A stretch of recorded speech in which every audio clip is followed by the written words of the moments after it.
Right. Yes. All right. Yeah. Go back to listen to the program. That's the JBMuwonge show. Yes. All right. Okay.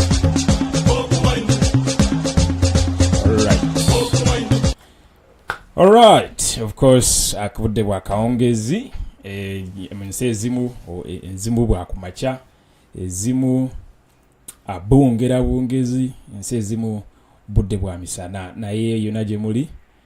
I first of all thank you mwebale kutuninga in wherever you are era nemba kulisaayo byonna byemukwasaganyiza olunaku olwaliro oba byemukyakwasaganya kuba bamulaba programs zino oba mwengeginga ne programs zino nga muli ku mirimu ekizaamu amaanyi naye nga you guys of course a lot is going on a lot is going on era nga nzize olunaku olwaliro mu programu yaffe JBMuwonge talk show tubyogereko bingi era nga tetusobola bireka bulesi nebigenda bugenzi bwebityo bingi era nga ensonga lwaki nzize of course mwena mukimanyi nti NEC ya national platform ya today era nesalawo nga bwe yasazeewo tugenda kiwandiko kiyita bulungi nga Mathias Mpuuga yawereddwa ennaku 7 mawulire mwagalabi olunaku olweggulo Parliament ekozesa billion 2.6 billion daily not nti oba monthly oba weekly wabula daily jukira nti ate ye Museveni naye akozesa billion daily so a lot is going on nga bitwetaagisa okubifocusing kuba biteekako attention gana agaboozibozi ge batera okuleetawo ne gatabibikka era ensonga lwaki nabagamba nti mu buli kimu kyonna ekigwawo tulina filteringa amawulire ne tujjamu ago agatugasaffe abagala enkyukakyuka kiri very important n'ekirala president waffe eri gyali ate kati batandise muvumira za award ne bannange Uganda baba abaki award ate kati nazo zatandise obbaluma ate simanyi azze mu kuwangula award you know, it's just funny and unexpected. Otandika otyo kunenya omuntu okwangula award. Is it a crime? But mwa awardinga birungi byakola ki? Byakola. All right, nengo of course ensonga mpitirivu nnyo. Wetutandika zona zimogola tetusola zimalayo. So tugenda kujjako ntono nnyo.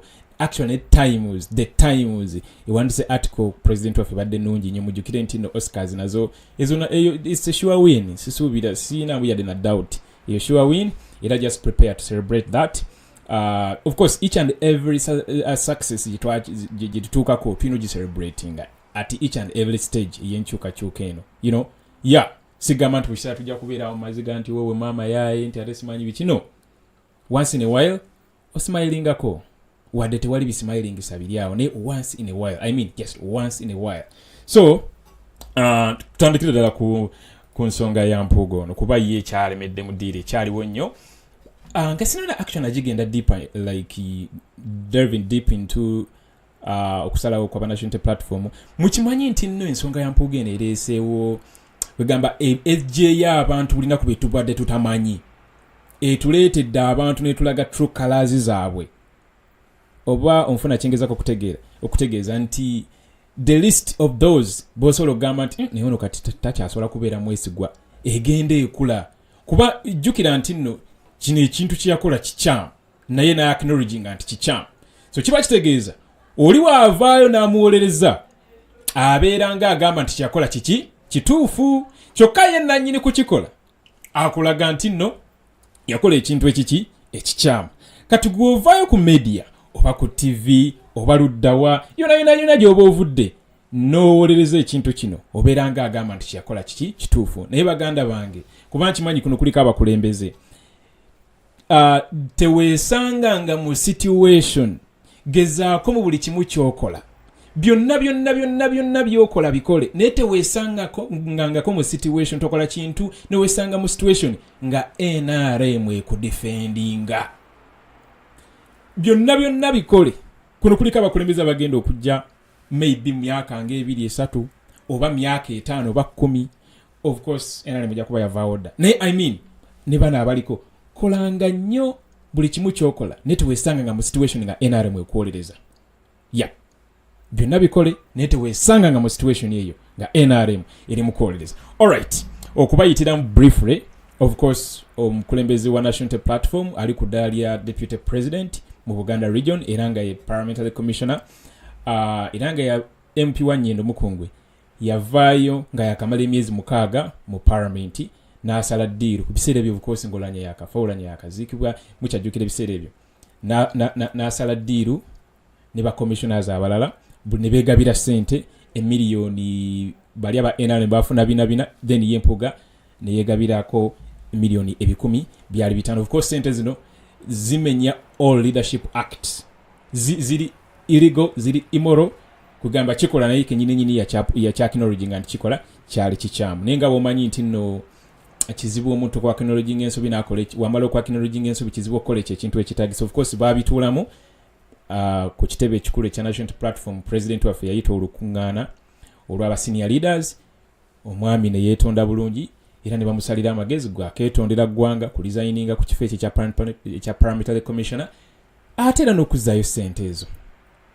So naye of course yagaana era n'agamba tajja kutiisibwa, naye in the process of okugaana ate n'athreateninga n'okuthreateninga kugamba yajjayo defense lines ez'enjawulo nti ate nangenda ku exposinga transparency issues eziri mu kibiina, ate nange sigenda kulembera basimanyi small group of family interests, nti ate simanyi sigenda kulembera abantu bavuma kabaka, you know, instead of addressing the issue of 500 million. So ebyo byabaddeawo, of course engeri giyaganye, then wayina okubeera way forward. So National Executive Committee of course yatudde nekola ki nesalawo ng'ekulembera omukyala gwe bayita Dr. Lina Zeduga nga ono yakola ya currently yakolanga president wa National Unity Platform. The current president ali wabweru wa Uganda era nga yali afuluma yadelegating obukulembezi bwa National Unity Platform nga currently Dr. Lina Zeduga ye president wa National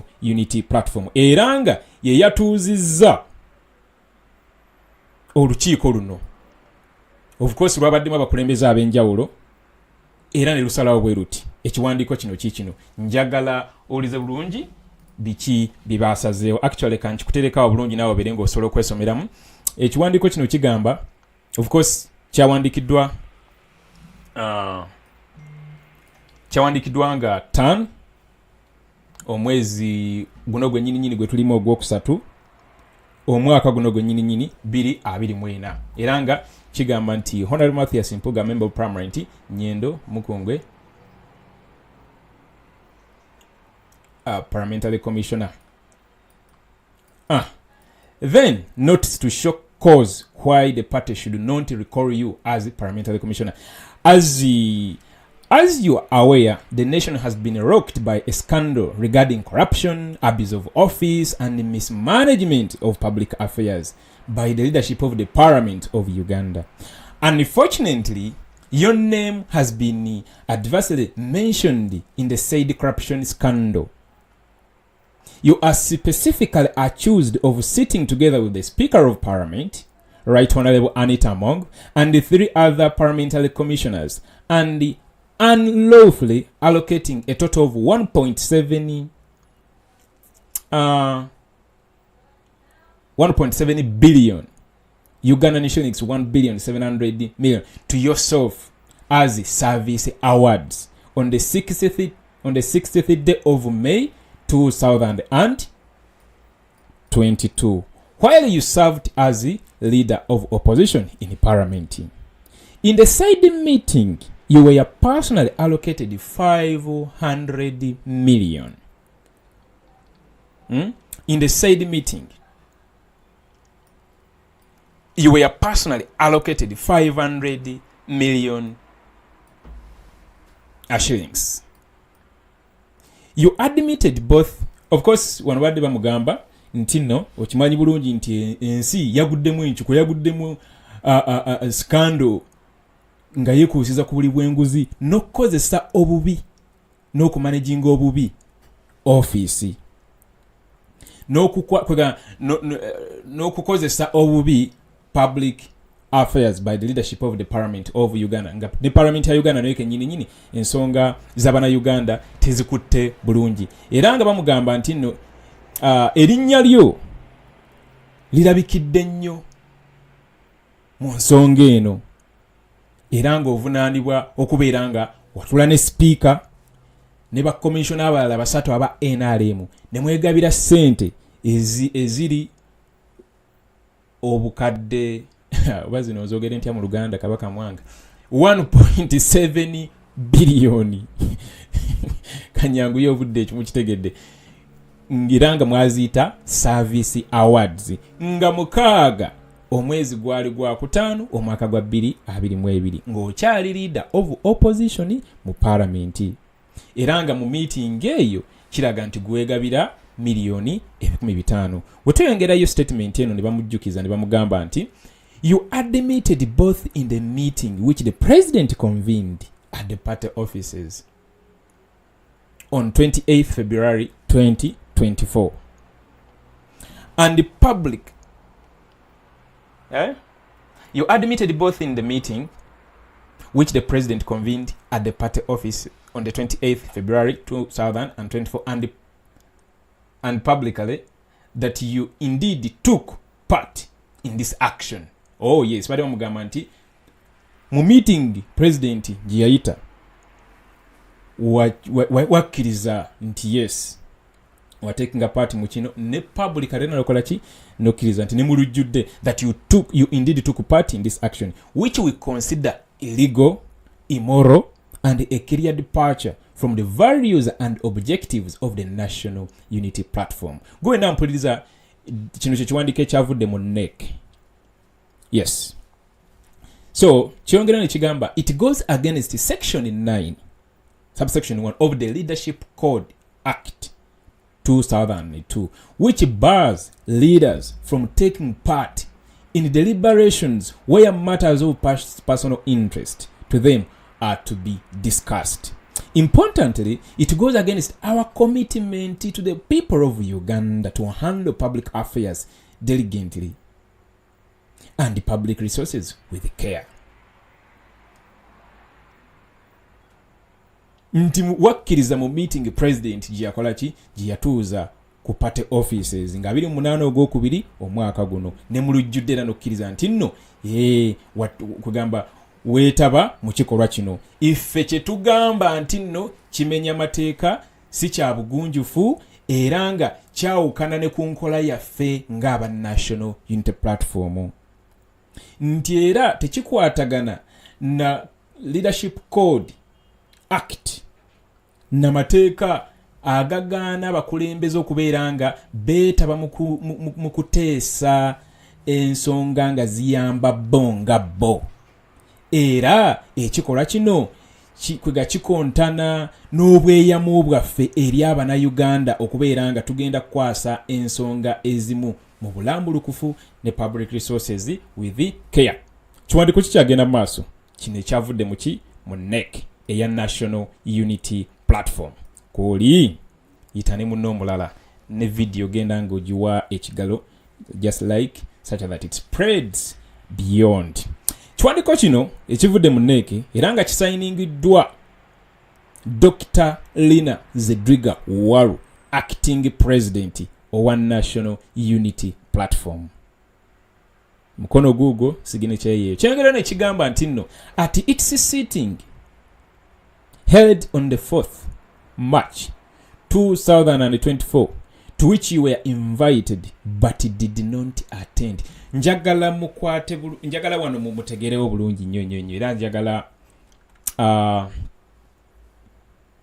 just wetegereze bulungi nnyo abantu wano bagambye nti at its sitting on 4th March 2024 to which you were invited but did not attend, the National Executive Committee considered the serious accusations against you and resolved to ask you to show cause in writing why you should not be recalled from the Parliamentary Commission, to which the party seconded you as a member.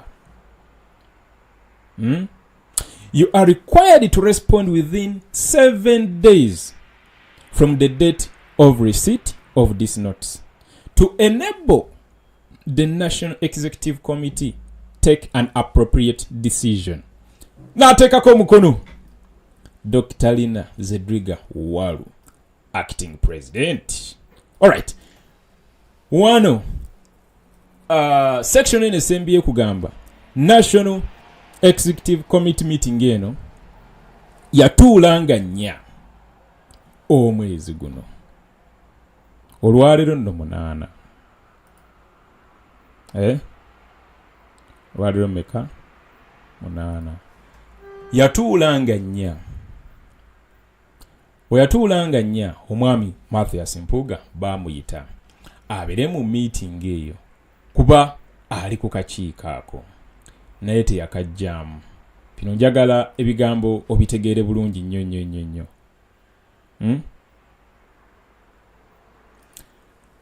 Yatuula nga nnya Mathias Mpuuga ne bamuyita naye teyatendinga lukiiko olwo teyaluliimu.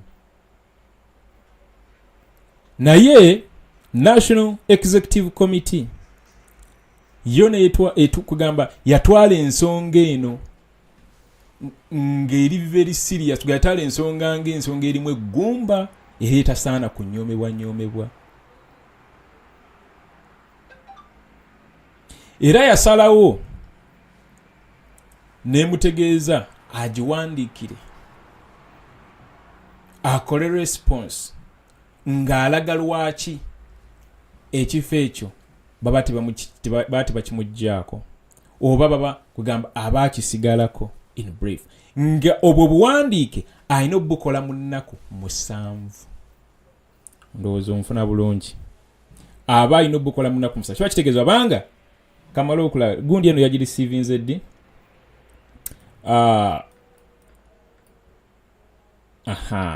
Ebbaluwa eno eraga ofiisi ya Mathias Mpuuga yarisiivinga ebbaluwa eno nga 5 omwezi ogwokusatu omwaka wano abasajja bantulowooza bagezi naye munansonyiwa okuyisaamu akantu ako.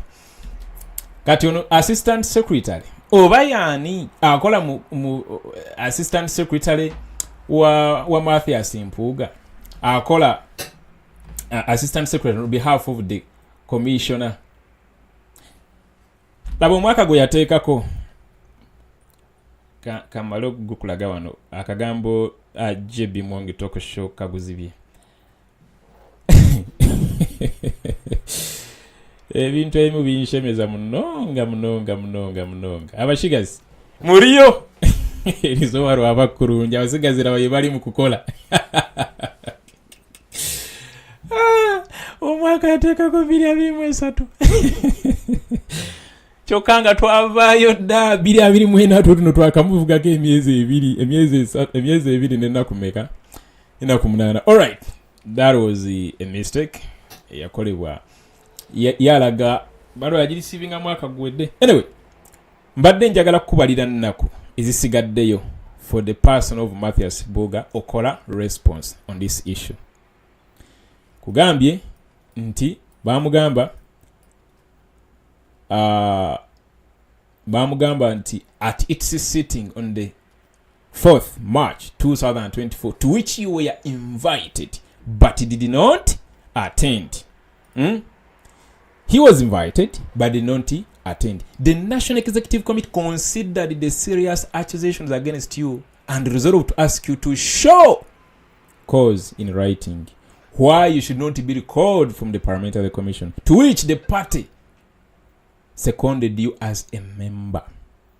You are requested to respond within 7 days from the date of receipt of this notice to enable the National Executive Committee take an appropriate decision. So, kitegeeza wabanga agifunanga 5 omwezi guno nga 6 nga 7 nga 8 kiba kitegeeza ayinayo ennaku 4 okola response. Kati wabatakoze response within those coming 4 days, wabatakoze response within those coming 4 days, kiba kitegeeza aba alekedde National Executive Committee obuyinza obwenkomeredde okukola kyonna kyesobola okukola. Kati awo obuyinza baba bulekedde National Executive Committee. Ensonga zino muzigoberere bulungi.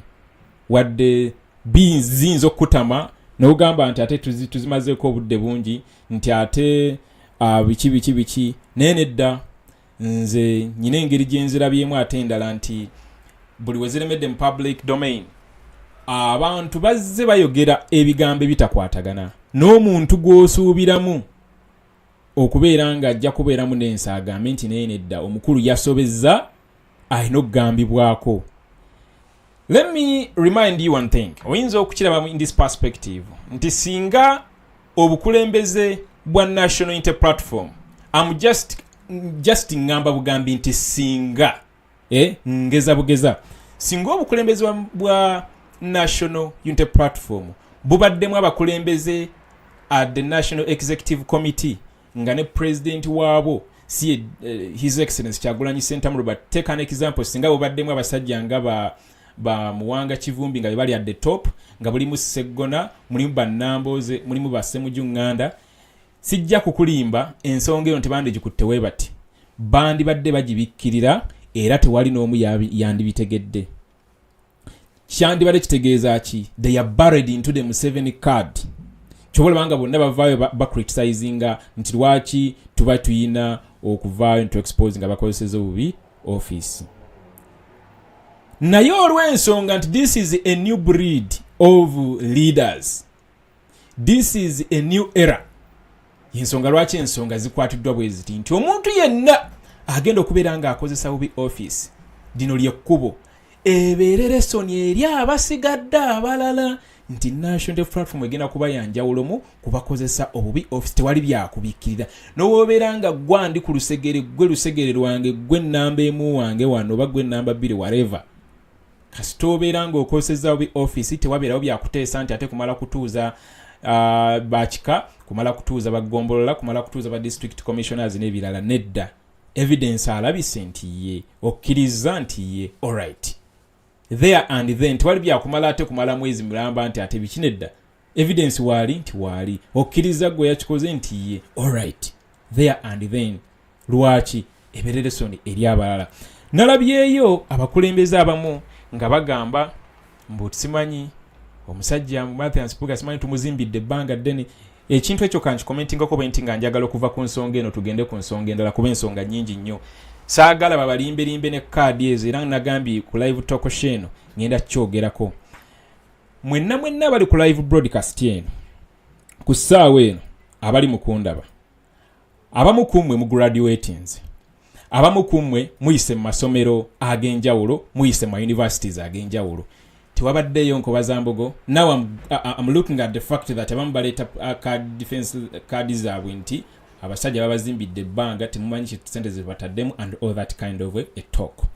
Njagala nkubuuze gwe nga gwali wano nga wayita mu nkobazambogo, biki ebyo byewasomayo gwe byolaba nti biyinza okuba oba byali badde bikutuusa ku ssanga ly'abasajja nga bano? Kale bebagamba nti boogera nnyo basajja babitibwa and all that kind of thing. Nekirala njagala okubuuza, ndagaayo abavubuka nga 10 abali wakati w'emyaka 25 n'emyaka 35 nga wakwata omuzindaalo bw'ati n'ayogera, olaba omusajja kwegamba olaba mu ekifaananyi kya Nambooze, olaba mu ekifaananyi kya Sseggona, era olaba mu ekifaananyi kya Mpuuga nga we babayita. Oyagala kuŋŋamba nti nno amasomero ag'abasajja bano mwe baayita gaavaawo? Oyagala kuŋŋamba nti nno abaababangula bo tebaliiwo? The fact of the matter is twava ku lugendo. Kyobola banga tulina okwempoweringa institutions ziddemu zikola ogwo omulimu gwe zirina okukola, kuba ne bano be baabangula laba be bali mu kukola. Fact of the matter, twandibadde tulina abakulembeze bayitirivu nnyo kuba abaana bagraduatinga over 500 Southern Ugandans graduate per year from different universities across this country. Naye nkubuuzizza mpaya abavubuka 10 gwe bomanya bali vibrant. Omulembe tuguyina guguno gwa social media okwata bukwasi simu ne wetunuzaamu kamera byeyogera ng'olina ensonga gy'obyogerako abala ku basinziiro kukola ki okudescribinga nti naye nno omuvubuka oyo ajja kubeera muzibu, tagenda kubeera mwangu, ayinza okubeera gundi w'omulembe guno. You get the point? So saagala tukakkanye ensonga eno nga tugiteeka saagala tukkirize bantu nti nno kukola ekibi kirungi nga twekuusiza nti nno baabazimba nti era simanyi babitibwa and all that kind of a thing. Actually kati era nabadde ku TikTok today nga nkyogerako, waliwo revolution egenda mu maaso. Of course yatandika dda naye kati bano kiraka tebagitegeera. Revolution between the old and the young. Kuba waliwo gap nene nnyo. Bo bali balowooza basoma nnyo ebitabo ba undermininga bano be balowooza nti tebabisoma. Balowooza bamanyi nnyo ebyobufuzi era balina engeri gye babizannyamu, bano balowooza nti bafala. Kati that gap egenda eshirinkinga at the end of the day buno obukundi obadde bulowooza nti niwe butegeerera bannayuganda ku nsonga ezisinga nedda, kuba tugenzo kizuula nga bibakola eyo gye tutabeera bye bino bye tulaba kati, kuba singa wano wonna situliiwo, singa bano ababitiibwa bakola ekitiibwa bakola ekitiibwa kyekibatuma okukola. You get a point? So twebereremu, tetulimbibwa, ate revolution egende mu maaso. Tetugenda kukkiriza kututegerera naye engeri gye tutegerebwamu, engeri abantu gye bali mu tutegereramu ate siffe si kye twagala oba si kye twasuubira. So abantu bagenda so revolution eyo weeri, era ogenda okwekanga nga abali mu kwolereza basajja bakulu bano era bebe emyaka gyabwe. Kizibu okusangayo omuvubuka ow'emyaka ng'ejange ow'emyaka egitatuuka abasajja bali ngali mu kwolereza ekikolwa kino, ogenda kwekanga nga buli muntu ali wakati oba ali wansi w'emyaka 35 avumirira ekikolwa kino ekyokwegabira ssente y'omuwi w'omusolo ekibreakinga all leadership codes of conduct. Kizibu okusangayo abavubuka nga bali mu kwolereza, for example nga Mathias Mpuuga, era walabye abavubuka nga batabukira Sseggonnolo okuba yamuwolereza, walabye abavubuka batabukira Sseggonnolo okuba yamuwolereza, baali balinze Nambooze ku barometer balabe engeri gyagenda okuddamu, era nga katulinde ono tulabe, naye ng'oyo mumanyi azanya eno neeryo kitegeera agamba kati obanzirewo era naye olaba nga buzabuza. So point eri nti ogenda okulaba abawolereza bano era bagwa mu myaka gyegimu, naffe tuli side eno, olowooza side kyeyinza okuwiininga, we are the majority. Naye ekibuuzo kiri nti tuyimiridde ku kituufu oba tuyimiridde ku kikyamu? The answer is obvious. Ffe tuli ku side ntuufu. Tewali tteeka likukkiriza genda kutandika kusojjola ssente za muwi wa musolo ng'ozeegabira $5,000,000. Ekyo kiri immoral, kiri illegal, era kiri against the law.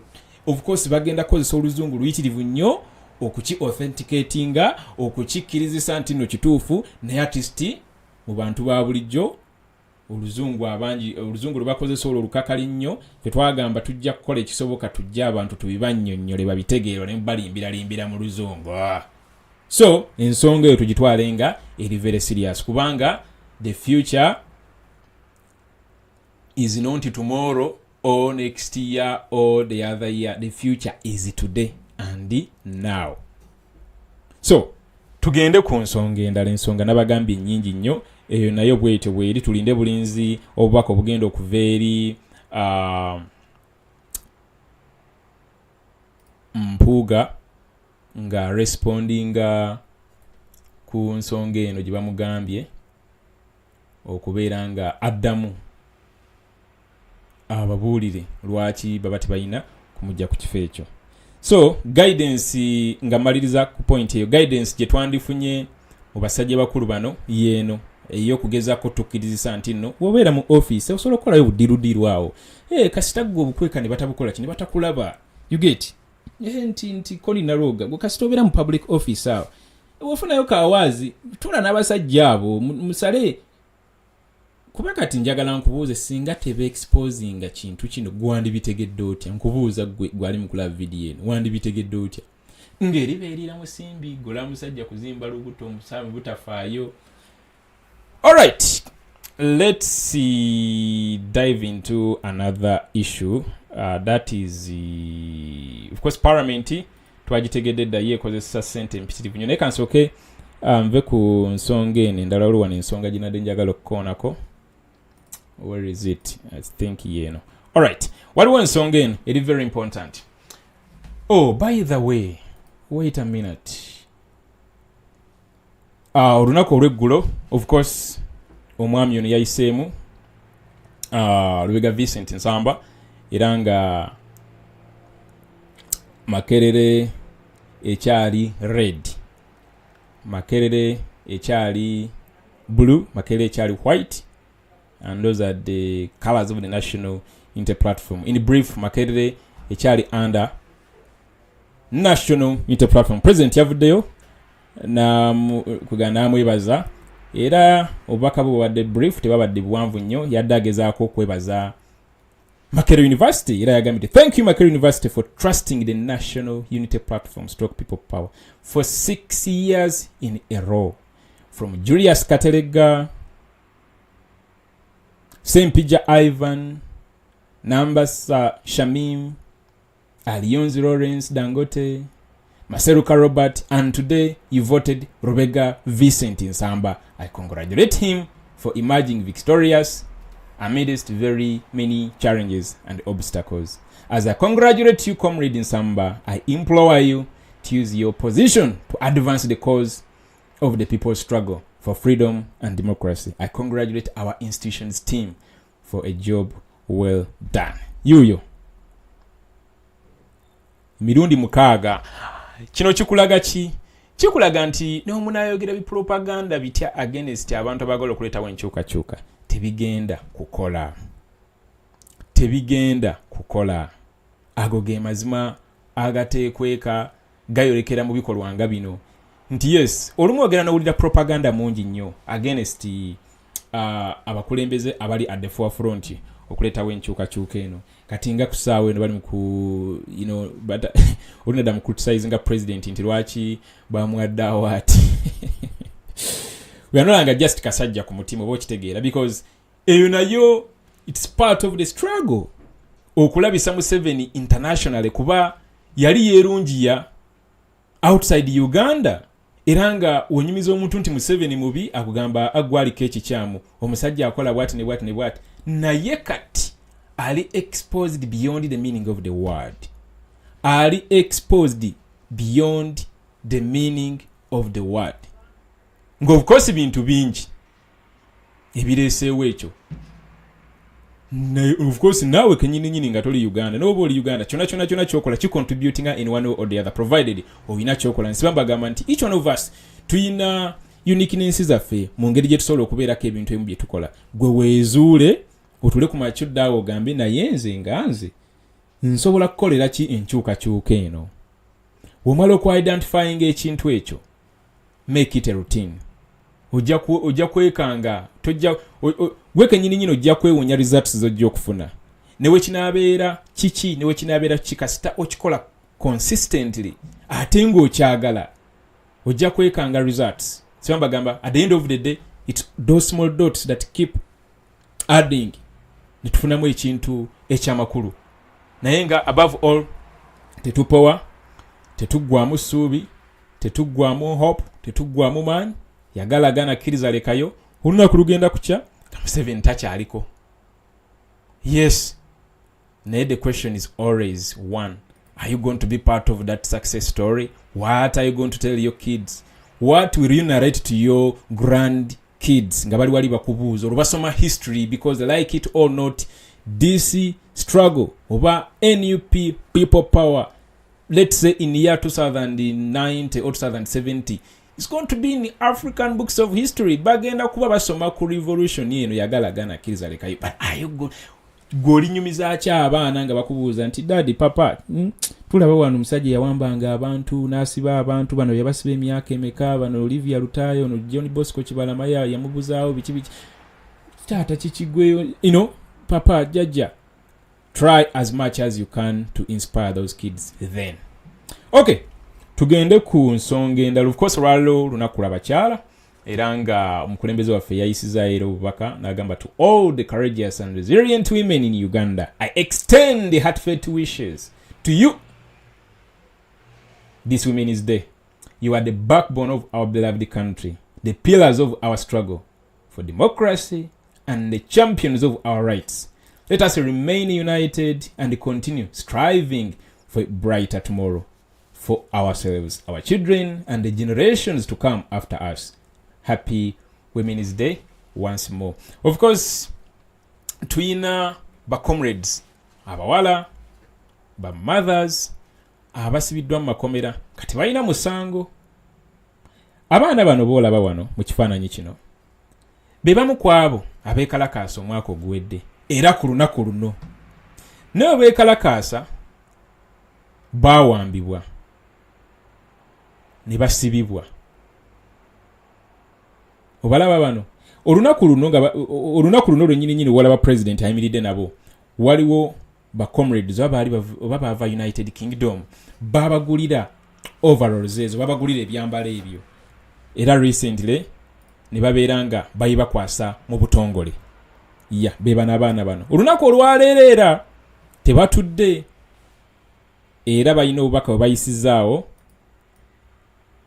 because abamu ku bantu abali mu makomera, abali mu gazetted and ungazetted detention centers, babba b'abakyala bano. Yes, ate okimanyi nti omusajja wabanga tali mu maka omanyi ebiddirira, so they are trying their best also to raise voices. Naye nga bagenda mu maaso nga baraisinga amaloboozi gaabwe, tojja kuwulirayo bibiina by'abakyala mu Uganda muno nga bavuddeyo okubeerako ne kiboogera. Kyennyamiza, that's how bad we sank in the mess. Nti wandisuubidde ebitongole bino wandizibye eddembe ly'abakyala biveeyo ku bakyala nga Olivia Rutaya abasibiddwa nga tebalina musango. Kuba Olivia Rutaya talina musango nagumu gwe yazza, n'ogu nagumu. Naye bambi abawala nga bano bonna ba National Platform, bonna ba People Power. N'olunaku olwaleero bavuddeyo ne babeera nga kamala okulaba vidiyo eyo eriwo mala okuba kamba college baba no wano kamala okubaako engeri gye ngiteekamu wano artisti weewulirireko ku bigambo byabwe obeeko let me do this nga bwe nabagamba bino bitera okuba live every now and then. Nyina okukiwamu just wano kaddakiika kamu kokakoka I set it up. Kankole bukozi bwenti kanjiteeke wano waggulu eri namba meka, eri namba 7. Alright, namba 7 jangu wano kanjiteeke buteesi wano waggulu naawe oberenga olaba. Alright, there it is. Era nga bwe tuli ne bakyala bannange mu kino kye tuyita she unity oba omukyalo w'amaanyi oba mu Luganda kye twaliise akabinja k'abakyala, tetuli bayeekera. Omulimu gwaffe omukulu kulwanirira ddembe ly'abakyala nakwerwanirira era tugenda ddirwanirira paka last. Batukwata omwaka ogwedde ne batusiba almost omwezi mulamba just lwakuvaayo buvi ne tugamba ensi nti Abannayuganda abakyala banyigirizibwa bayita mu bingi. Abaami baffe bawambibwa, abakyala babagoba ku butale, babagoba ku nguudo nga tebalina gye bagenda kudda. Tuyita mu bingi ng'abakyala, so kati ffe twasazeewo ne tuweewaayo oba twasalawo ne tuweewaayo ne tugamba kyonna tumanyi kichallenginga, tumanyi ekitegeeza okuvaayo n'oyogera mu kamera nti essaawa yonna nze previous ennaku gwogo n'omwezi badde mu kuntiisatiisa bagezaako okunnoonya bantiisatiisa naye sigenda kutya kubanga bw'osirika ng'omugenzi Kawesa bwe yagamba nti bw'osirika ofa ate ne bw'ovaayo n'oyogera era okola ki era ofa. So kati ffe ng'abakyala twasalawo tugenda kuvayo tugenda kwogera paka last paka ng'ebitunyigiriza babikozeeko oba nga biweddewo. Ekisookera ddala mu bitunyigiriza gye twagala bakoleko balekerawo okuwamba babba baffe. Tukola okutwala obuvunaanyizibwa bwa babba baffe. Ekyokubiri abakyala balekerawo bagoba ku nguudo bagye bakolera nga tebalina we bazizza. Omukyala oba omujja wano kirungi nnyo twagala Kampala ebeere ng'enyirira ng'erabika bulungi. Tukyagala ffenna ng'abakyala. Naye omukyala bw'omujja ku street mugambe nti katukutegekedde wano tukuzza wano. Gano okwata obukwasa osanga omukyala alina ebintu bya 2,000 kapito wa 2,000 bamuyodde kapito we nadda mu kyalo. Abakyala bangi bali mu kwetuga bayita mu mbeere bagezaako kweteekanya mu mbeere ez'enjawulo naye tebafiiriddwako. So kati ffe ng'abakyala twavudde tuli ddoboozi ly'abakyala abagenda okwerwanako ensonga zaffe paka nga zikoleddwako. Sente kino kyolaba ssebo ekiyitibwa she unity.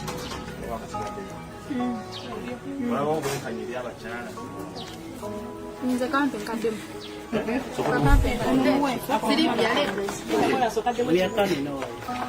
Olaba obwenkanya eri abakyala bagamba babadde manju.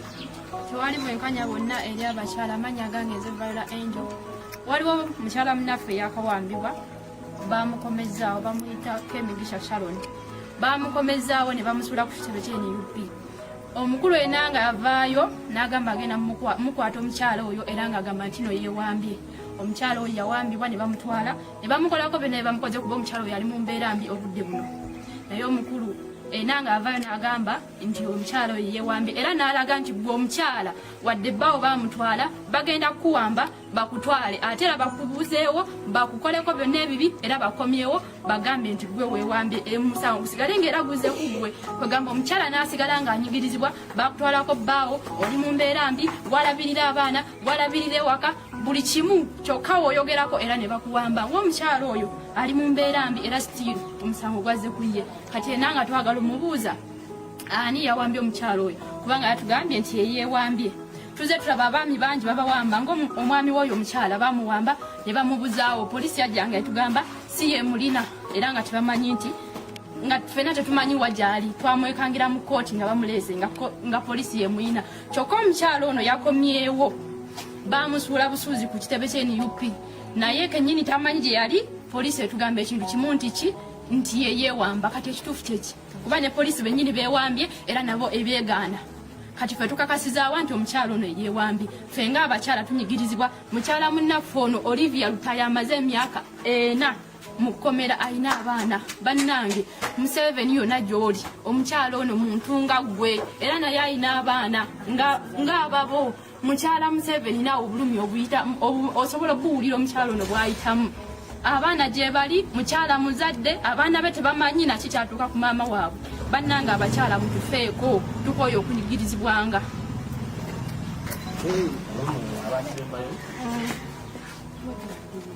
Erinya Nakiberu Joani. Nze ng'omukyala siraba nsonga lwaki mba celebrating olunaku lw'abakyala kubanga buli lunaku tuba n'obunkenke obupya buli lunaku wabaawo obunkenke obupya nti Olivia Lutaya bamutwala luli ne banona Owen luli ne banona Nasifu tetuba tetumanyi ani addako tukooye obunkenke ab'ebyokwerinda mwenna abatuwamba twagala tufune olunaku twekuŋŋaanye ffenna tujje we muli oba ku Semwayi oba ku CPS oba ku State House mulonde mube mwagala kuba tukooye obulumi tukooye obunkenke bannange tukooye obunkenke na buli mukyala yenna gyali olwaleero madamu Nabanja ayinza okuba alina gyali nga celebratinga ng'omukyala Janet Museveni alina gyali nga celebratinga ng'omukyala naye abakyala tuli mu bulumi bannayuganda tuli mu bulumi abakyala bali wansi Kyogamba omuwendo omutono gw'abakyala guli obulungi omunene guli bubi era bali 3 oba 4 abali obulungi naye majority tuli naye nsaba kugera ku kusoma Jumayi soke n'amanya tutambule amanya nakiku Allen Murana tuli wano ku lunaku lw'abakyala ffe ng'abakyala tuvuddeyo mu tetusobola kuza lunaku luno kuba tuyita mu kusomoozebwa kungi nsooka okusaasira omukyala ono omukyala muzito bawamba bbaawe mwami Muwanga Kansala Muwanga bamuwamba omukyala muzito alina okulabirira abaana alina obayiza ekyokulya essaawa zino ye maama ye taata kati gwe omusuubiro ky'omukyala ono kuza olunaku lw'abakyala nga bbaawe taliiwo omwami Ssemuddu Mike bamuwamba agenda mu myaka 5 mukyala we abonaabona bamubanja renti w'ennyumba talina waasula agenda asabiriza abaana be bonna tebamanyi tataabwe gye yalaga ono mwami Ssemuddu Mike tebamuleetangako mu kkooti bw'oba bamuleeseko mu kkooti mukyala we amulabyeko nedda tebamutwalangako wantu wonna mukyala we tamanyi mayitire famire temanyi mayitire emyaka 5 tusaba mwami Museveni otuyambe Ssemuddu Mike mukyala we ayita mu kusomoozebwa okw'ekitalo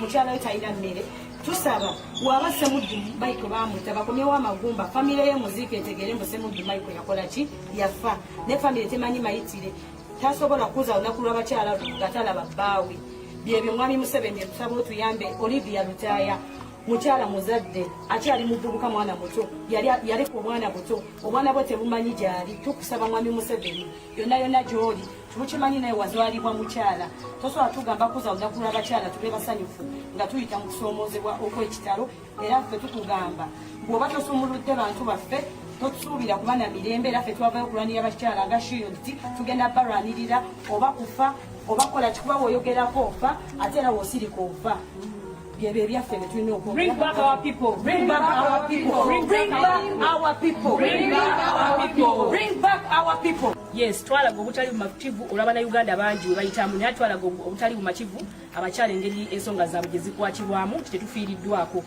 era nga bwe tuli ne bakyala bannange mu kino kye tuyita she unity oba omukyala ow'amaanyi oba mu Luganda kye twaliise akabinja k'abakyala tetuli bayeekera omulimu gwaffe omukulu kulwanirira ddembe ly'abakyala nakwerwanirira era tugenda ddirwanirira paka lasti batukwata omwaka oguwedde ne batusiba almost omwezi mulamba just lwakuvaayo buvi ne tugamba ensi nti Abannayuganda abakyala banyigirizibwa bayita mu bingi abaami baffe bawambibwa abakyala babagoba ku butale babagoba ku nguudo nga tebalina gye bagenda kudda tuyita mu bingi ng'abakyala so kati ffe twasazeewo ne tuweewaayo twasalawo ne tuweewaayo ne tugamba kyonna tumanyi kichallenginga tumanyi kyekitegeeza okuvaayo noyogera mu kamera nti essaawa yonna nze previous nennaku gwogo n'omwezi baddemu kuntiisatiisa bagezaako okunoonya batiisatiisa nesigenda kutya kubanga bw'osirika ng'omugenzi Kaweesa bwe yagamba nti bw'osirika ofa ate ne bw'ovaayo n'oyogera era okola ki ofa. Alright, ebigambo bino bikwasa ennaku owulira omwana ng'alaajana ebyaddala kyobalaba nga oyinza okwebuuza obusungu abaana babujjawa ku basajja nga Mpuuga abali mu kukola bujwanga ono bwe buno eno ensonga gye bali mu kuzannyiramu oba okitegeera kuba kati omuwala ng'ono omukyala ng'ono alina bbaawe nga yawambibwa taleetebwangako na mu kkooti nti oba abeeko oba asomera oba musango oba kiki oba kiki pe talina yadde 10 talina yadde mulimu omukazi wattu gw'omusuubira kukola kinga gwe gwataddemu essuubi oba kale gwalengera nga ali mumulwanirira ate naawe oli eri otudde n'abasajja muli mu kutema ddiiro kinva mbagamba nti nno temukugira muntu yenna avuddeyo ng'alina eddoboozi ng'alisindikira abasajja nga bano abasuubira betwalowooza nti batambulira wamu naffe naye ng'ate realistically tebali mu kutambulira wamu naffe kyennyamiza naye ne wano ngenda kuyisaawo kano nsooka ne neebaza buli muntu yenna avaayo n'abaako kyasuula mu nsawo ya welfare ya National Platform abatera okwogera n'omukyala Ashifra bambi mwebalire ddala mwebale nno nnyo kuba National Platform eyo mugiraba naye yeetisse omugugu munene nnyo ng'ovudde ku by'okusomesa abaana ba political prisoners abasoba mu 19 something I don't remember the exact number bali either 19 oba 19 something. Waliwo n'ensonga nga zino mpitirivu nnyo toyinza zimalayo mpitirivu naye yenna agenda maaso ng'akwasaganya ng'ayambako kalina akatono konna kaasuulayo mu nsawo ya welfare bambi mwebale nnyo kiri kinabagambye nti naawe osobola okubeera awo n'otuula n'ogamba naye nze nnyambye ntya mu situation ng'eno especially if your empathy pulses still work because we know there are some of us whose empathy pulses no longer function. They can't even feel someone's other pain. Bajja bisagira mbusagizi. Ne oberanga oli eyo nga zikyakola. Bambi, identify what you can do for this struggle. Identify anything that you can do. Newe kiba ku supporting financially. Newe kiba 10 bweti n'ogamba nze nkikuwadde oba 2 oba 3 n'okisula mu nsawo eya welfare. Kiyamba kina difference gye kisobola okukola newe kuba kukubirako muntu kasimu n'omugumya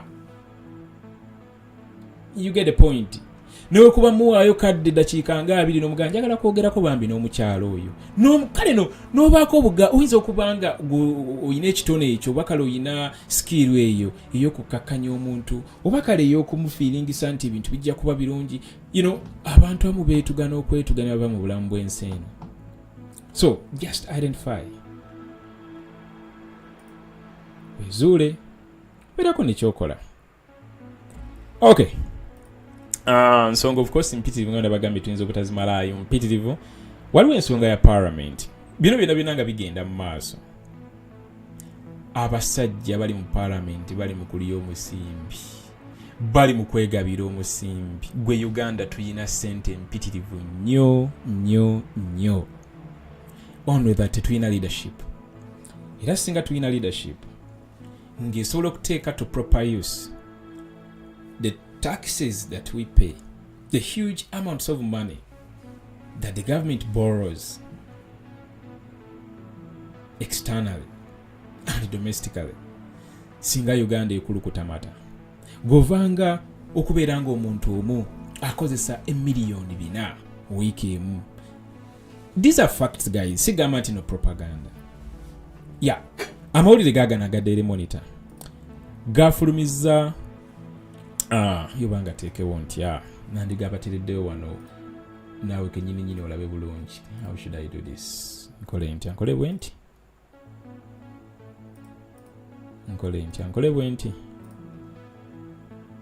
bwenti kirabika nkole bwenti kanda malutereezaamu wano katono. Kantereezeemu wano katono. Yeah, maybe kankole bwenti. Let me share the entire a screenshot. Nembadde nkugamba nti gwe gy'obeera eyo. Yeah, ndowooza wano mujja kuba mulaba bulungi, right? Kanyongeze ne ku bigambo wano. Abasajja bali mu kwegabira omusimbi. Bali mu kwegabira omusimbi muyitirivu nnyo. Nga situnaba nagenda walala. Of course, gundi eri eriwo endala. Zabadde 2. Waliwo eno. Oye speak oba ali mu sente mmeka? Mpitirivu. Is it ya billion 13 if I remember very well. Plus. Yeah. Naye bino byonna baabikola omwaka oguwedde. I mean financial year eringa Mathias Mpuuga akyali leader of opposition. Naye nkulaga tewaliwo muliro gw'amaanyi guva eri oludda oluvuganya mu this extravagant lavish lifestyle of the person of Anita Among, the person of Tayebwa. Ezajjowerezo bazikendeza na bukendeeza bamusazeeko miliyoni 8. Of course jowero wa mutwe munene takolagana nabo. Yes, tebazikwasa. Tebalima akabimbi na Anita. Si nga bwe kyabadde ku Mpuuga nani ne Anita Among. Kwa Mpuuga yabadde avaayo nawolereza. Actually Mpuuga yawolereza ne budget ya yono mukyalo ono. Nenga kukyona okumanya Parliament ekozesa billion 2 daily. Kati gwe sooka obalemu awo. Balemu awo sente ziyinza kubeera mmeka omwaka mulamba. Kamale sokoleke malo okuyitiramu katono nnyo. Kankuyitiremu katono nnyo wano mu kiwandiiko kino ekya Daily Monitor. Kambeeko kenterezaamu wano katono. Gundi eri endala eri wanjagala nzifune wano 2 zonna lumu. Alright, kankole bwenti. Let me do this. Kijja kola amakulu artisting omanyi.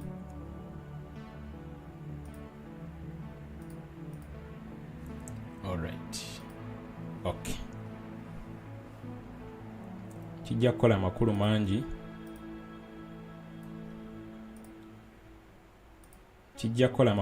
Artisting omanyi kye twogerako. Era nga fena tuli ku page yemu.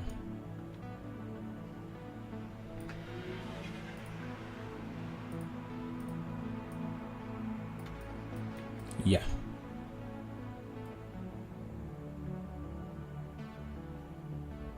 Kankole bwenti. Alright. Of course wano bakulaga nti Parliament spends 2.6 billion Ugandan shillings daily. Daily. Kati njagala muberenga namwe mulaba ebintu bino. Yes, manyi lwaki gundi eno. Ekola ki? No 7 sagala mulaba gasiya bulula aveyo. Alright, I believe it will be far much better there. Alright, nawe kenyini weewulirireko baweerabireko kuba I believe Daily Monitor of course yateekako omutima gwa ssente ku mawulire gaayo ngo ga-access nga oba tofunye print artist osobola ogenda n'osoma online nene online bateekako omutima. So it says that Uganda's parliament which has 529 elected members and 577 technical staff on average spends 2.6 billion daily, according to our analysis of the House's budget for this and the past financial years. Now, soko opposingemu wano katono. Kati mwena mujjukira Uganda Parliament Exhibition. Of course yajjayo ebintu biyitirivu nnyo. Yajjayo information nyingi nnyo public yali temanyi. Nesooka ejjayo engeri abakazi nga Anita Among batayeebwa n'abakulembeze abamu mu parliament engeri gye bali recruitingamu family members baabwe mu parliament era ne babakuza ne bababuusa amadaala gonna oli n'atuuka ku bwa PA naye nga tayina yadde kugamba experience ja ateyininze wega protocols zona nazibuuka amadaala gonna n'agabuuka ne bamulinyisa paka era n'afuna ssente nga mpitirivu nnyo. Of course abadde bafollowinga abakya followinga thread eno amawulire mugalaba kati wano bakugambye nti ba staff technical staff ekola mu parliament bali 577 muganda wange tosobola kubeerayo nga tiwano omwaka kumanyi oyina kuba muganda wa Nabbanja oyina kuba mukwano n'oba mukwano no bibinzo kutabukira oyina kuba ng'okolagana obanga oyina oluganda ku speaker ku tayeebwa ku Nabbanja. You get the point. Mugende mu following a thread ya Uganda Parliamentary exhibition. You'll be shocked how some of these members are recruited to work at Parliament. You know, nabo kenyini nga bewaako obujulizi. So gatta ababaka 529 then ogateko 5,577. Of course bano bonna baspendinga $1 billion mwe million 600 per day. Nkujjukiza nti ye Museveni akozesa 2 per day. So the Parliamentary Commission revenue and expenditure estimates for the 2023/2024 financial year which we have seen indicate the allocations are up by 30.6 billion from the previous financial year. Ntino financial year tulimu kaseera kano expenditure ya sente zino zeeyongeddemu zeeyongedde $3 million. That is a 30.6 billion. Okuva mu financial year eri ewedde neno wabaddewo increase ya $3 n'obutundu ne million 600. So nebino byonna bikolebwa. Ngenda kukubira ku ddoboozi lya Mathias Mpuuga ng'agezaako okudefendinga all this. Abangi mwali temubifollowinga nnyo. Ngenda dikubirako awo bamukyaza ku hard talk. Na defending the budget of Anita Among nagamba sirina gundi, you know, tugenda kukubirako ka video yako. Nakugamba nti the Parliamentary Commission is the entity responsible for administration of the legislature and the welfare of its members and employees, and among others hires and fires staff, and determines terms of service. Kwegwa mulimo ogumu kugwa Parliamentary Commission.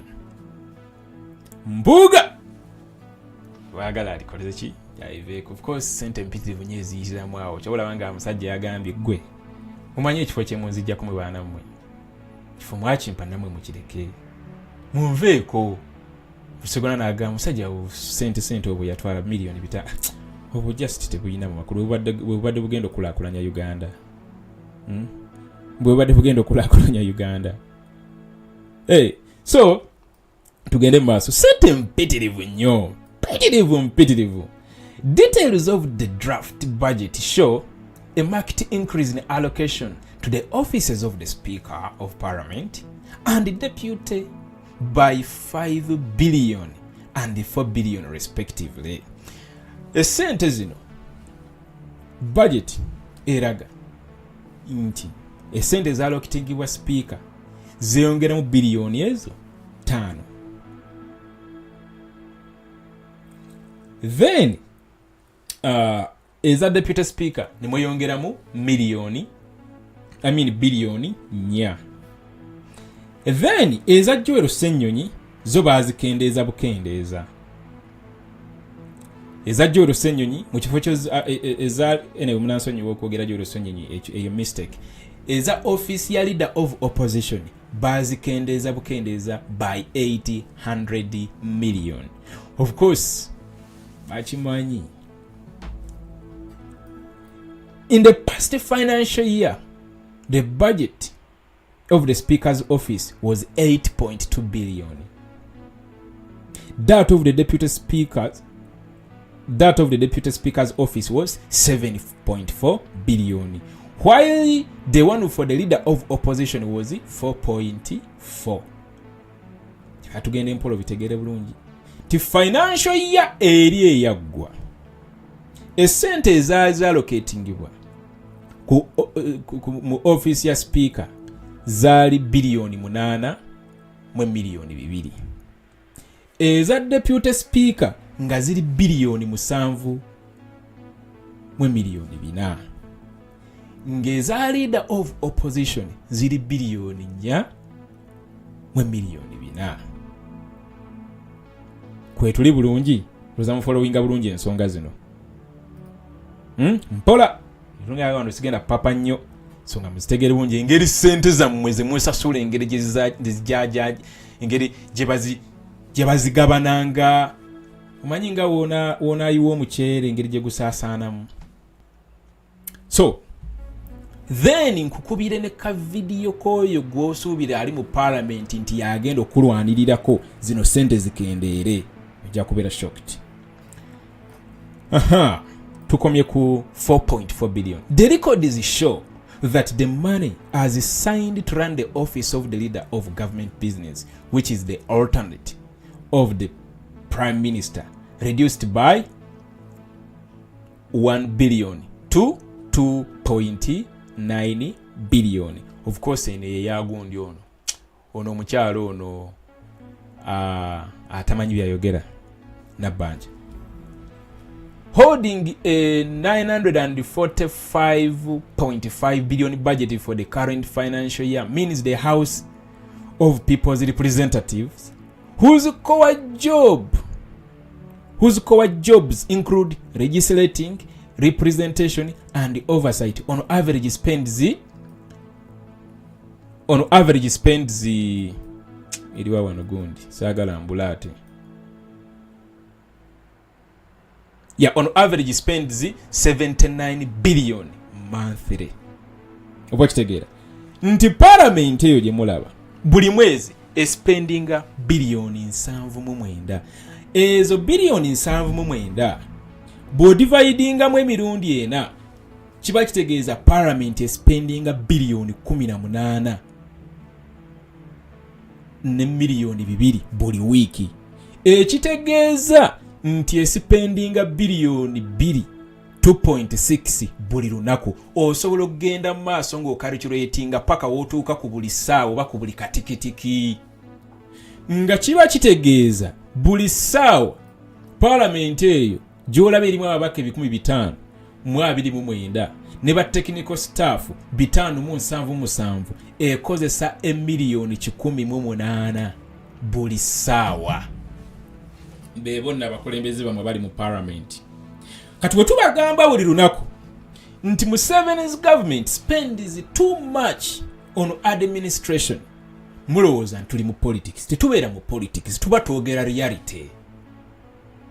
Oba okitegeera bye twogera tuba tubitegeera.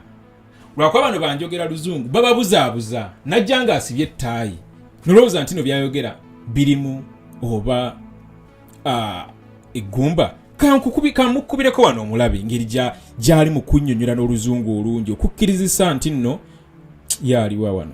Number 3 kamala batirako wano video yange gunti that is all right, let's do this. Njagala osooka owuliza omwami ono yali ku hard talk eya Solomon Serwanja. Njagala omuwulirize bulungi. Talk about the budget of the speaker, which has significantly grown according, well, at least for you, you say it's been the same budget for the last 20 years. The speaker's budget has, however, increased significantly to about 13 billion shillings. Quite a big frog. If you look at what the Honorable Rebecca Kadaga's tenure in the last 20 years, in your own words, the speaker's budget has increased significantly. Now, I would expect the Matthias Mpuuga, to say, look here, yes, it's parliamentary commission, but the speaker cannot have this money. Yes. That's the Mpuuga I know. Have you raised up on the floor to challenge at least the expenditure for the office of the speaker and perhaps the deputy speaker? Would you want to make a comment on that? It would be imprudent of me to do that because the budget of the speaker is handled with the rest of the budget. And when we talk about prudential budgeting, we talk about usage and purpose. The budget of the speaker, like the entire budget of parliament, goes through the stages, through the committee, first from the commission, to the committees of parliament, to the budget committee, to the on the floor parliament. And the committee for rules, for legal and rule and discipline, the one that handles the commission budget. When it is handled there and sent to the budget committee to compare with the needs presented, it is their business to do it, not an individual. So it's not proper for me to be put to pit my office, that of the speaker. I run an office, and I don't think in prudential governance I would jump from defending my budget to criticizing the office of the speaker. Bebono bimusuubira nti ne bagenda balwanirira era mulowooza nti bali eyo munda nti asobola okuyimirirawo ku magulu ge n'akola ki. Kale, waliwo the will power to do something. Nti kale beera ne wiiru eyo at least kale lagako nti nno kale izaamu ku bantu amaanyi nti okay kale baaka akatonoko at least criticizing a dislavish expenditure. At least beera kaako obuntu ogambe nti naye nedda ssente zino nnyingi nnyo. Of your role is oversight. You do that for State House. Certainly. What's the difference with the office of the president and the office of the speaker? I think in terms of expenditure. It is easier to simply speak about it. But I'm a member of the... Anyway, eyo tuveeyo. Just mbadde njagala kubalaga nti naawe musuubira nti nno gye bali eyo maybe bayinza okubeerako oba fight gye bateekawo bakale kuba eno ensonga eno ogiraba esobola okuvaako spark kasita masses ozibuulira oba oziraringa kasita masses oziteekamu ekintu ekyo nti sente zammwe bwe bati abasajja bali muzeegabanya abantu nojja n'obabuulira kale kuba bintu bino bihappening eyo abantu abamu tebakola ki naye ogamba tebuba bavunaanyizibwa bange era ndaba nga kintu tekisaanidde ate nveeyo ncriticizing te budget ya speaker ate mbateeke ku nninga nti ate nga nange nyina eyange ate nveeyo ate ntandika criticizing ey'oli nti ate simanyi biki for God's sake omulimu gwo. Anyway, tweyongereyo. Parliament approved the national budget in May 2000 and nkugambye wali nti Parliament ekozesa billion 7 buli mwezi era nga buli week kiba kitegeeza ekozesa 18 n'obutundu 2 then kiba kitegeeza buli lunaku ekozesa billion 2.6 nga kiba kitegeeza buli ssaawa eyo Parliament ekozesa million 10 million 18 kati million 18 ezo just buli ssaawa kwekwata million 18 dividing amu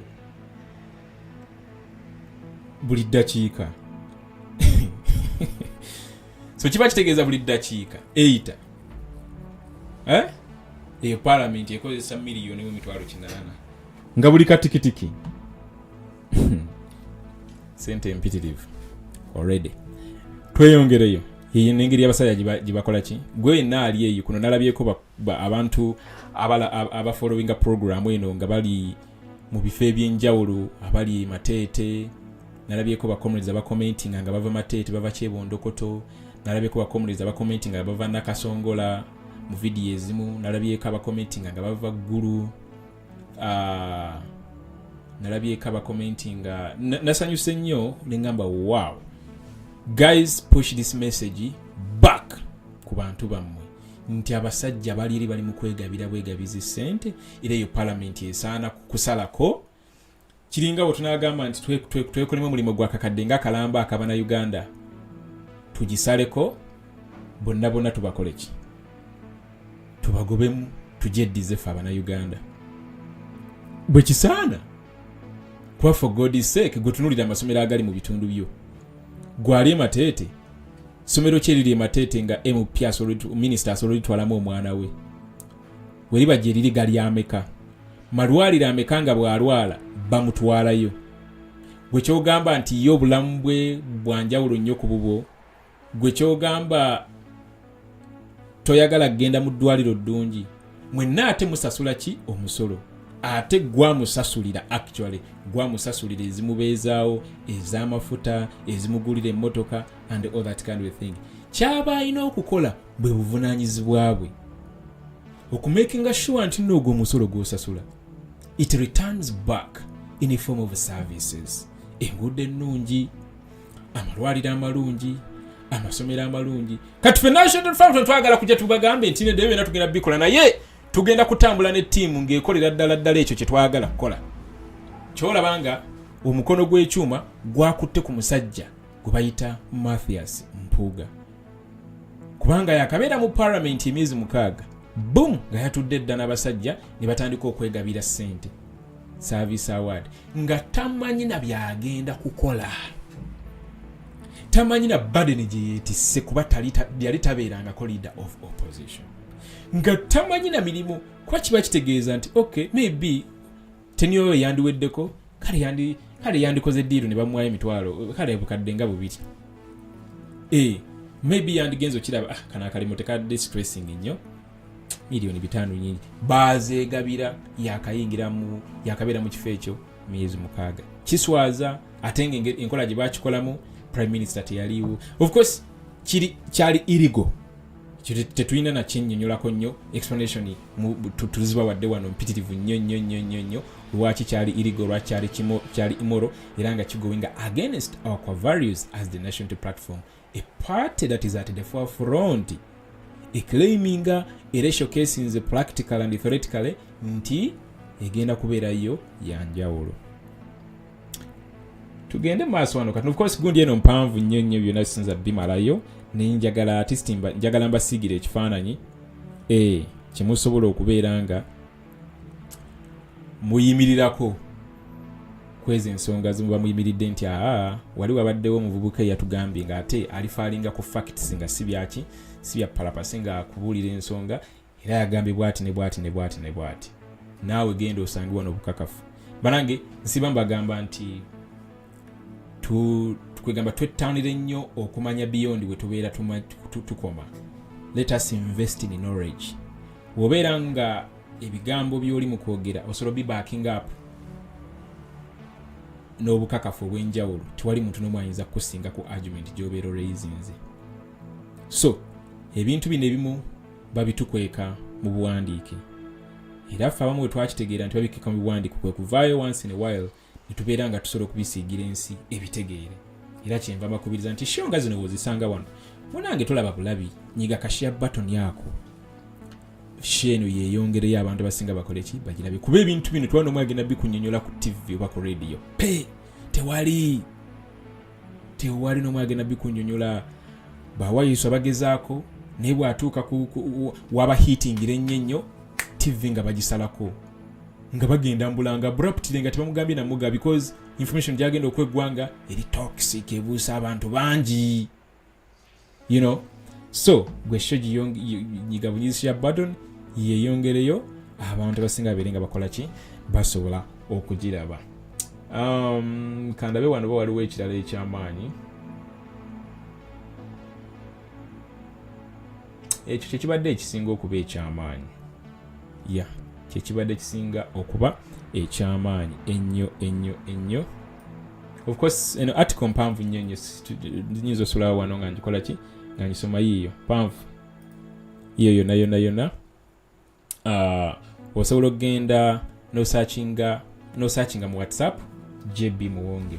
Kati osachinga mu WhatsApp JBMuwonge ogenda sanga WhatsApp channel eyitibwa JBMuwonge. Ezo gundi ezo nzitaddeyo ku ssaawa eno yennyini kanziteereyo abantu abo abali mu channel ya JBMuwonge kambasuulireyo amawulire gano ngasuddeyo gaagano.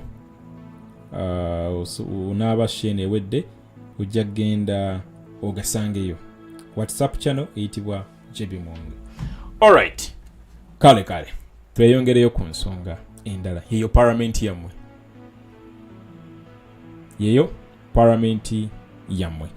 Ensonga endala of course mu bino byonna nga bigenda mu maaso, omukulembeze waffe atukwatidde omumuli era ali at the forefront, atukwatidde omuti oguliko ekitangaala ekimulisa mu kkubo gye tulina okukwata. Owekitiibwa Kyagulanyi Ssentamu Robert aka Bobiwine yetazikizanga taggwangamu yadde kagaasi kuba ya sacrificinga buli kimu yajja amazeeko. Nsiba mbagamba nti yabinoonyamu ssente kuba yali yazikola dda.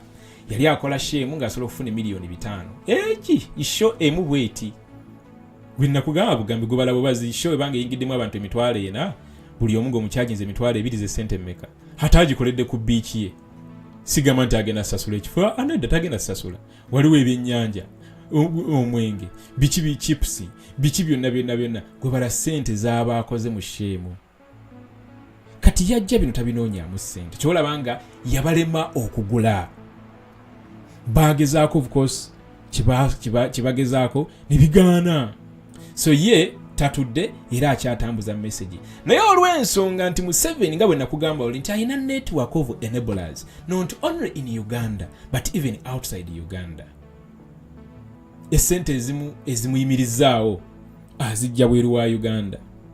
Ate ng'ezo gavumenti ezimuwa ssente ezo yazirimbalimba nti anze ndi mukulembeze mulungi ntaddewo kino nkoze nenge eno atirimbula abantu awamba abantu nga bwe mubirabe bigenda mu maaso.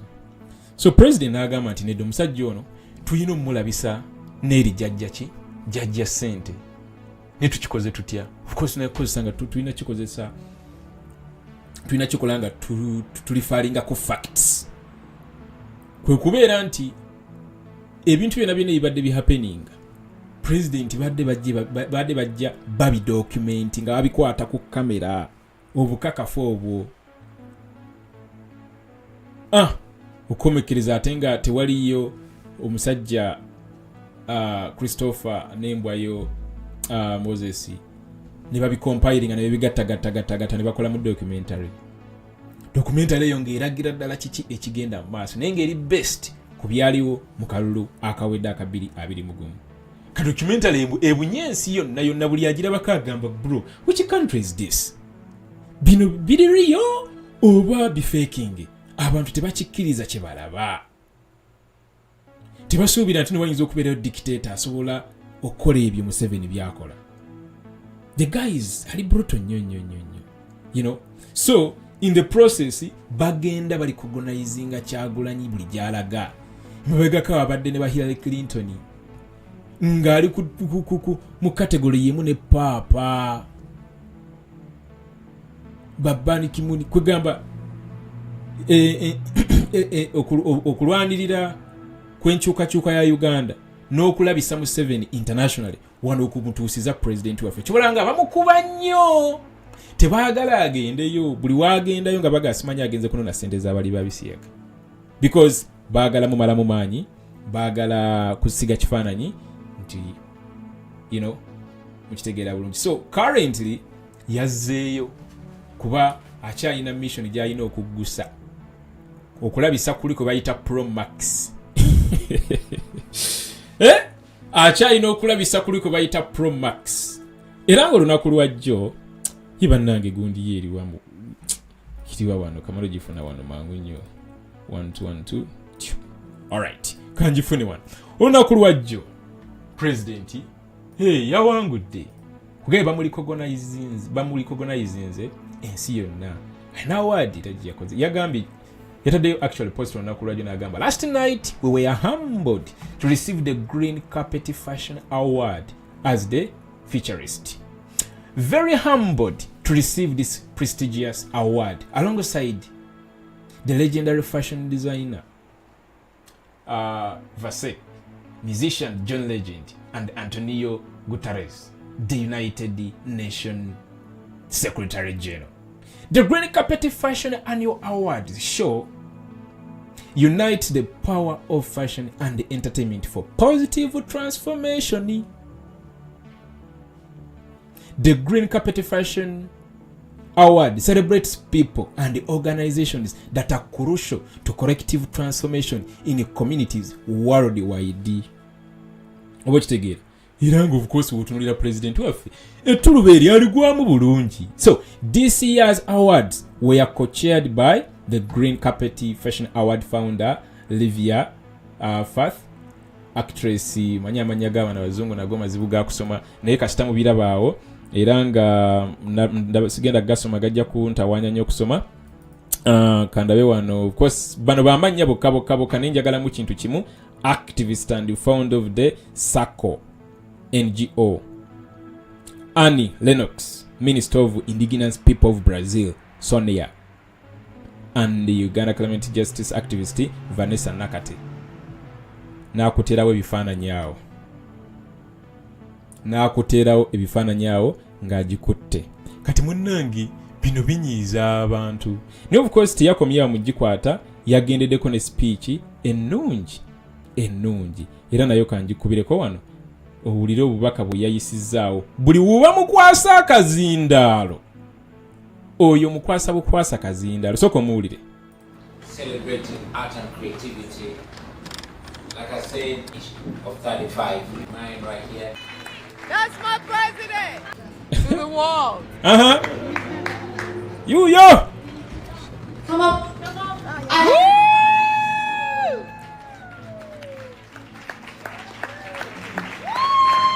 That's my president! That's my president!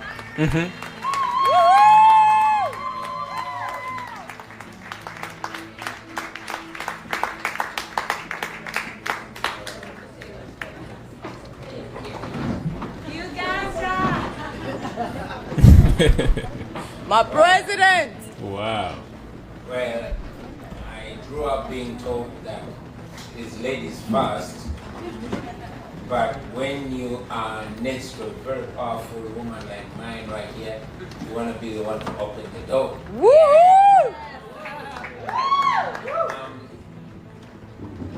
I'm a music man, I'm a music artist. And even when I went into politics, I'd rather call myself an activist. Yeah. We come from Uganda, the second youngest country in the world. Yes. 45 million people, and yet 85% are under the age of 35. So in Uganda, I'm an old man.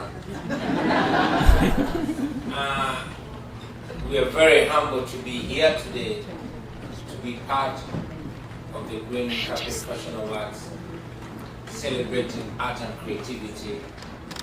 Like I said, it is the art, the music that I do that endeared me to the young people and ultimately the whole population of Uganda, being that we have an extensive young population that is not very excited about formal communication or political speeches, and yet it is very important for them to not only know but take part in the transformation and determination of their future.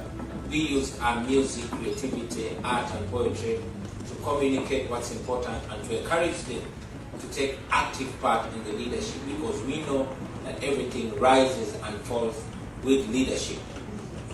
I personally believe, as inspired by many creatives that have come before us, from Tupac Shakur to Bob Marley and others coming in.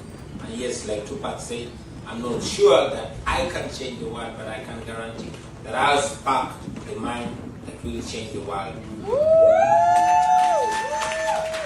Now I hope that we inspire young people to think positively and act positively, but most importantly, to take charge in a creative, fashionable and entertaining way to change their thoughts and ultimately change the trajectory of their future.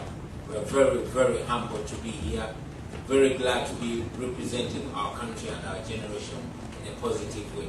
And we hope that we shall see freedom and democracy and human rights in Uganda in our lifetime.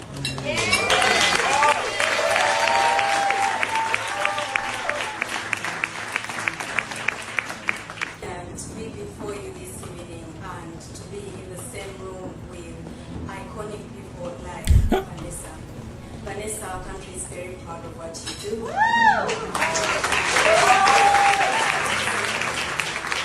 I run an organization called Caring Hearts Uganda. Please Google it. First of all, because you will need to know how we are helping the girls in the villages in Uganda to survive the 5 to 7 days of the month, and how we are helping them stay in school using menstrual hygiene education. Mainly, we are doing it by protecting our planet, and we are using reusable sanitary pads, which they stitch and make with their own hands using materials that they get from their surroundings. One, because economy is of people who earn less than $1 a day, and with such a population, you have to be very creative and improvise, so you can be able to compete with the communities which actually earn a lot of money. So we are very proud of the work that we, my friends and my husband, whose light shone on me, and now I'm using it for my village girls to succeed through this community. Yeah. Man, yeah, that was powerful. That was powerful. That was powerful. That was wow. That was wow. Standing ovation. That was wow. Bravo, my president. Bravo, Mr. President. Okay, yeah, that was it. Naye munange tekyasanyusiza abanyampi kugambye bali bakuba emimiro. Bali mukuba emimiro. Alright guys, of course sigenda kusukawo wano ensonga of course nyingi nnyo, naye ndowooza programu y'olwaliro ndowooza tugenda kusukawo wano, naye kyenkukubiriza genda maaso ng'ensonga zino oziwa obudde. Connie Naroga, no, proud Ugandan yagambye, did you know that Mpuuga's money was borrowed? Parliament hadn't budgeted for it. Yeah, of course bazijja mu sako ya Parliament. Naye kyenyamizira kyewuunyisa nti ate we yali ku CBS yagamba tannabazifuna. Ate ono omwogezi wa gavumenti n'agamba ssente yazifuna. Ate Chris Obole ye n'agamba nti kugamba so omanyi essente ezize nga tezize mu makubo matuufu munange banzibu yakwolereza gwenze kankubuulire, ate nga bwe nabagambye nti teweesanga nga mu situation ng'oli politician, especially ng'oli ku ludda oluvuganya gavumenti ya Museveni. Government netandika, NRM netandika okuwolereza, bro kabaka weddemu nze kankubuulire, kabaka weddemu naye nga bwe mbagambye there is a revolution against between the young and the old. Abantu abavubuka kati baagala kwetegerera, baagala kola bintu their way.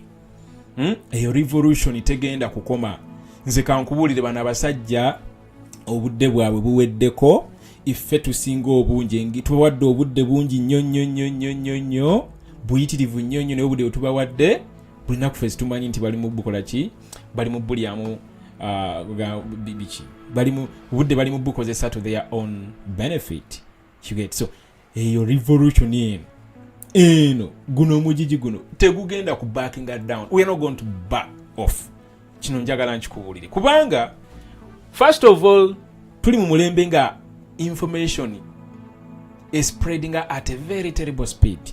Tuli mu mulembe nga toyina muntu gogenda kweka information tewali.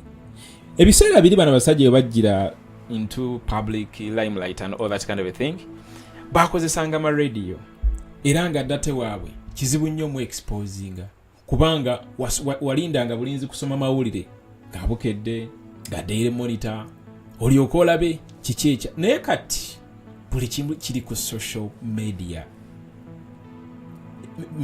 managed by society. You get of which this society there is no way you're going to control it. That's why Museveni had to block Facebook. But guess what? There came TikTok. Guess what? YouTube is here. Guess what? Instagram is there. Guess what? Platforms impitirivu nnyo gwe gyoyagala ogendako gyogendako. Naye nga bwe nsiba mbagamba nti each and every platform tuwambeyo era tuberenga ffe tudominatingayo kuba ffe bangi. We have the energy, we have the potential, we have the time, and we have age on our side. Most of these guys, they are already in the evening of their ages. Tetulina bakkiriza tu structuringira our future finger twetuddeko nedda bakola ono bujwanga kinyamiza n'osanga omusajja w'ekitiibwa gw'obadde respectinga n'avaayo n'ayogera ebintu naawe nkenyini ne weewuunya togamba bw'ate simanya biki nogamba really so nenga bwe bagambye eggulu abantu bano mu banootinge gwebera n'akataboko wandiikamu amanya g'abantu b'otaddanga mu kwesiga kiringa omuntu wanawolereza Museveni okusiba baganda baffe ebibi tebisingika. Nze toyinza kungamba nti nno kino ekibi kitonoko kiri kinene nnyo. Ekibi kiba kibi. Oli yenna awolereza okukozesa obubi office kiba kitegeeza naawe tukuteeka mu position eyo ogenda kukola bw'otyo.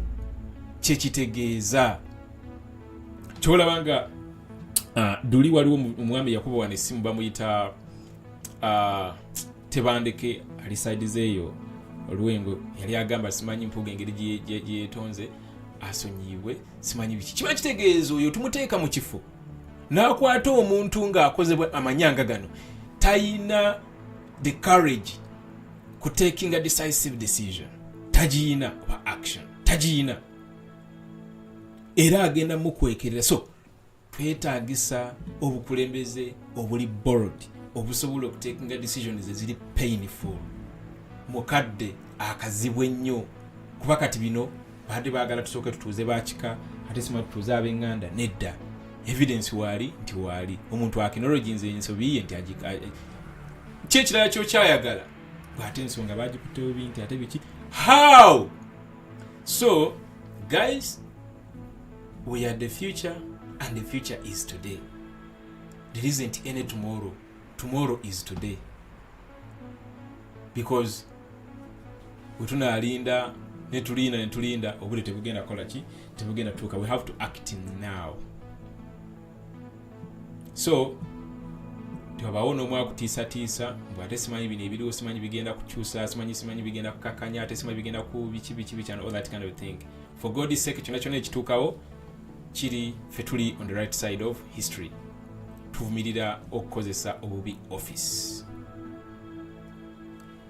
Kabeere president waffe n'akozesa obubi office ye kusaaga n'okusaaga ennaku zino twakaaye tuli bakambwemu. Alright, okujjako nga waliwo alina kyagamba naye nga namatasise nga bwagambye good night guys. Juliet kyokka JBMuwonge kati banyampi oba suubira kukola ki. Of course, yeah, toyina of course kyobasuubiramu era ekyo kyenyininyini kye bali mu kukola kye baba balina okukola oyo president w'abantu Congress tatuyiwangako Olivia Nabayungo nenga you guys, thank you very much for keeping around. Thank you. Of course, it has been 1 hour and 34 minutes so far, but you've been here, and I don't take that for granted. Yes, thank you for sparing your time. Okubeeranga kubeeranga oyitirako wano nobeerawo ensonga zino tuzikubaganyako bulungi up to this time. Thank you nga bwe nsiba mbagamba, let's keep on supporting each other.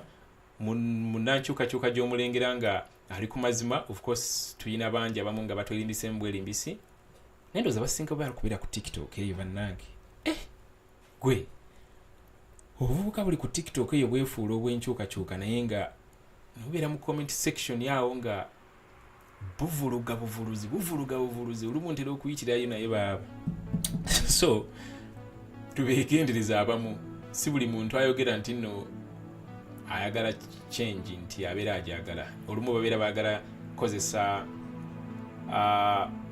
opportunity eyo kufuna numbers, then bamala okufuna numbers boom, awo ng'alyoka akola kyogenda ku account zaabwe tewali yadde post n'emweraga nti oba ayina ne kyadvocatinga fo.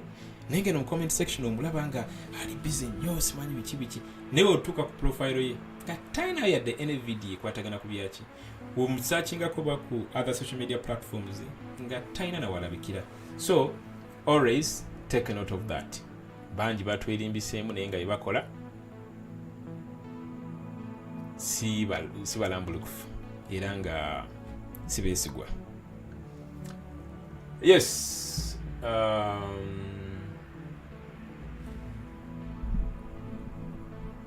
Lady Masaka, of course kikofiira tetujja musonyiwa era tetuli musonyiwa situjja musonyiwa. Shabane TV,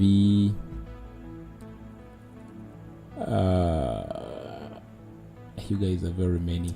I just thank you. Ali Baji, Naswa Efrance, Nick said waliwo amanya waliwo mukyajjukira waliwo omulago bayitanga Kyagulanyi Itungo, yakozesanga erinnya Kyagulanyi Itungo erya Bobi ng'akozesa amanya ga Bobi. Yatambuliranga mu account eyo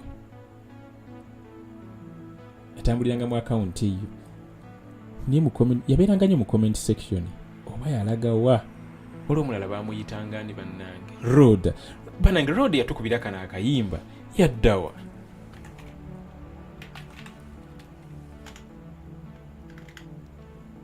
bannange kaliwa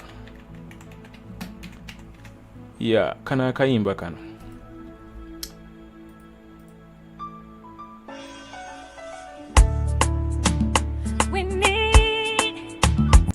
yenayina anamulabako mugambe mutumidde pira akayimba ako kalungi nnyo.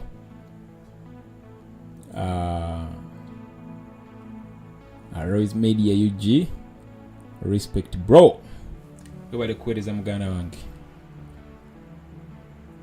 Nick said welcome papa.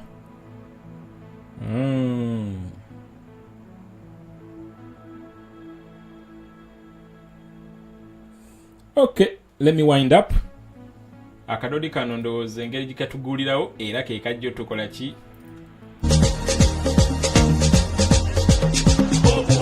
mpozi n'ekirala gwe manya nti no Oscar twagiwangudde dda kyo tekiriiko kubuuza.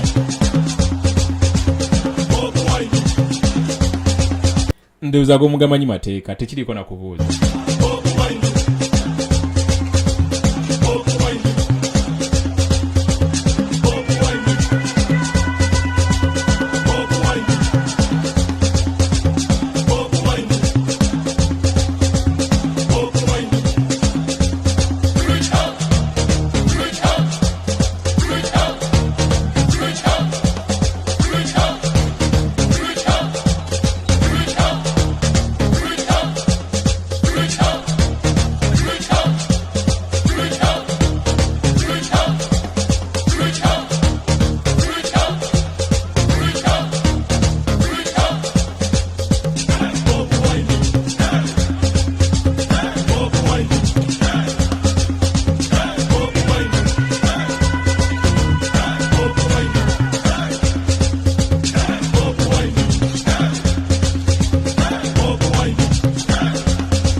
pam pam pam pam.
Abantu nti tetuli bayaaye tulina obuvunaanyizibwa okulaga bano abantu nti tuli baddembe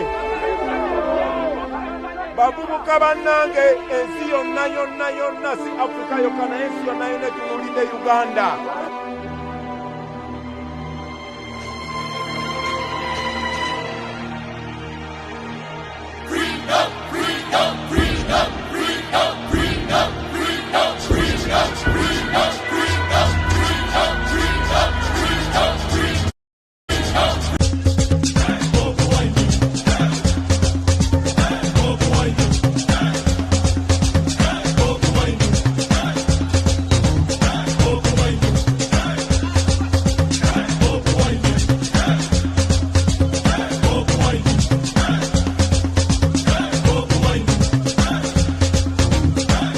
Paid soldier or police officer will be earning 1 million shillings.